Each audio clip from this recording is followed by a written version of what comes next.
Mark Bell from the strongest gym in the West, Super Training. Got a dynamic effort session, and you see we got the clock running for these squats. And the clock is starting as soon as the guy unracks the weight, and it's stopping as soon as he puts it in the hooks. Now, if you remember correctly, if you ever read some of the original Westside Barbell stuff, it says that these box squats are supposed to equal out to be about the amount of time it would take to do a 1 rep max. So if that's the case, you're probably looking at getting the lift done in under, you know, depending on, everyone's a little different, probably looking at getting the lift done in under 6 to 8 seconds would probably be ideal. Again, every lifter's a little different. Matt completely ran out the clock on that one. The clock completely disappeared. Here's Treston going. You see he's got a lot of speed, although he could do a little bit better job of actually sitting, especially into that foam. He can sit a little bit better, but he likes to cheat because he's fat. Here's G-Buff going. He'll do it the right way. G-Buff, you can always count on him to bring law and order into the workouts.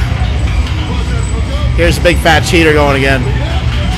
But Treston, he's always been real explosive, real powerful, and you can see he's getting that weight off his back as quickly as possible. And that's the way you should try to treat it. You know, just say, you know what, I'm only going to be under this damn thing for 6 seconds. Almost like the bar's on fire. You want to get it off you. And now a couple guys are doing some singles.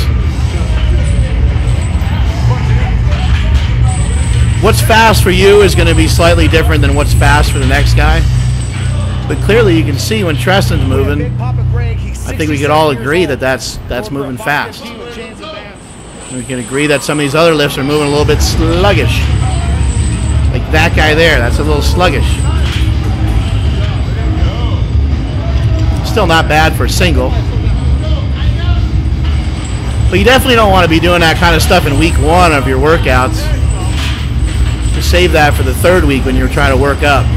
Or at least have a plan in mind. If you're going to do it in week 1, then don't do it in week 2 and don't do it in week 3. Only work up like 1 out of every 3 times that you do the dynamic effort squats. You got David Bathis going over here with Robot. They have bands and chains on there as well. Robot will get it correct. He's always mathematically correct. Politically incorrect.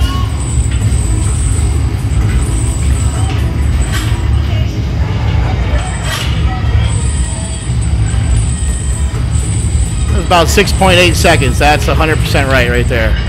About 50% of the time, 6.8 seconds will work out just great.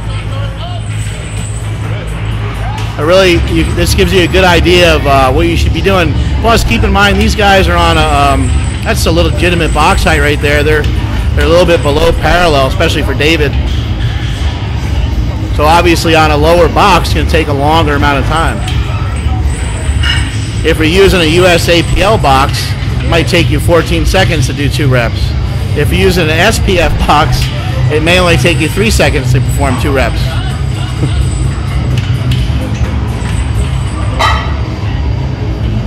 Here comes Mr. Roboto.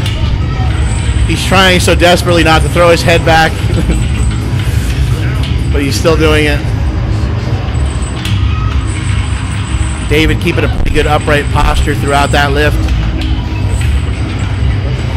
And that's it from supertraining.tv.